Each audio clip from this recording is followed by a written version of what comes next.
समझो उत्तर की विथिशूला है तो उसका परिणाम स्त्री तत्व में दिखाई देगा। उसके बाद ऐसे भवन में शायद पैसा बहुत आ जाएगा, लेकिन जब पानी भर जाता है ज़्यादा तब अग्नि ठंडा हो जाता है। मतलब ऐसे भवन में ज़्यादातर लड़कियां पैदा होगी एक, और जैसे ही अग्नि निर्बल हो जाता है तो व्यसनाधीनता बढ़ती है।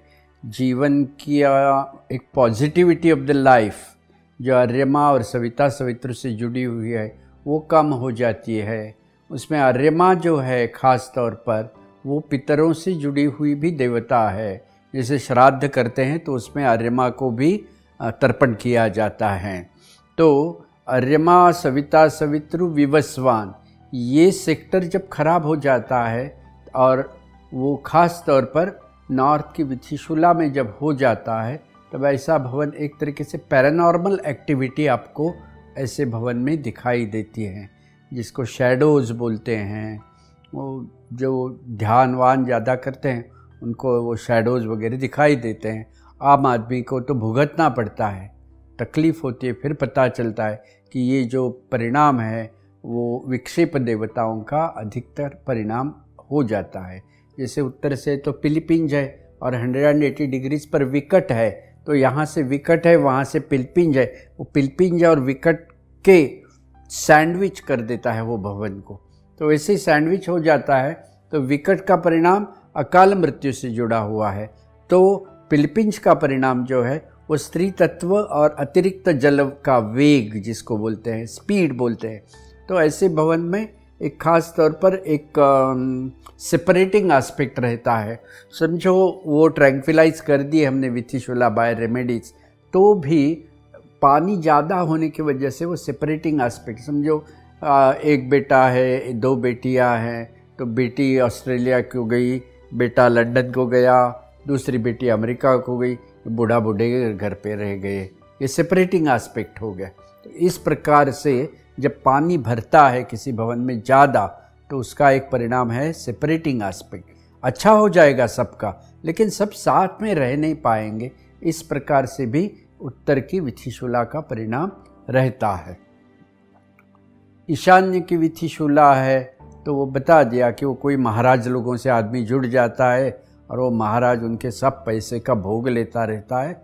और कोई धार्मिक संस्थाएं हैं बड़ी बड़ी हैं तो उनमें आदमी पैसा डालता जाता है, लेकिन वहाँ पर शिखी है, तो शिखी है वास्तु पुरुष का हेड इज़ वहाँ पर है ना, मस्तक है, सिर है, तो वो सिर गुम जाता है व्यक्ति का। जैसे जैसे उम्र बढ़ती है वैसे वैसे भ्रम बढ़ता जाता है। कभी कभी उसको भ्रम लगता है मैं ही खुद वो गुरु बन गया, मैं ही वो देवता बन गया। ऐसे सब गड़बड़ी हो जाती है उसके जीवन में। इसी को बोलते हैं ना कि 3 स्तर हैं, अधिभौतिक, अधिदैविक, आध्यात्मिक। तो एक आध्यात्मिक तरीके का रोग व्यक्ति में घुसने की संभावना ईशान्य विथिशूला में रहती है। लेकिन कोई भी भ्रम जो रहता है तो भ्रम का परिणाम तो दुख ही है, ये समझ ही लेना। तो और मस्तक से जुड़ा हुआ है तो कभी कभार एक्सीडेंट हो सकता है गृहस्वामी का, और उसमें मस्तक जो है उसमें गड़बड़ हो जाएगी, वहाँ पर कोई बड़ा जख्म आ जाएगा या रक्तस्राव बोलते हैं, हेमरेज, हेड, वो होने की संभावना ज़्यादा रहती है। और वहाँ पर ब्रेन हेमरेज होने की संभावना ज़्यादा रहती है। और वो जो ऊर्जा है वो एकदम बहुत स्पीड में अगर चलती है तो ब्रह्मस्थान का भेद करके साउथ वेस्ट को भी ख़राब कर देती है। और साउथ वेस्ट पे क्या है, श्रृंगारशाला है, तो ये महाराज या कोई घुस जाता है तो वो वैसे ही श्रृंगारशाला का सत्यानाश कर ही देता है।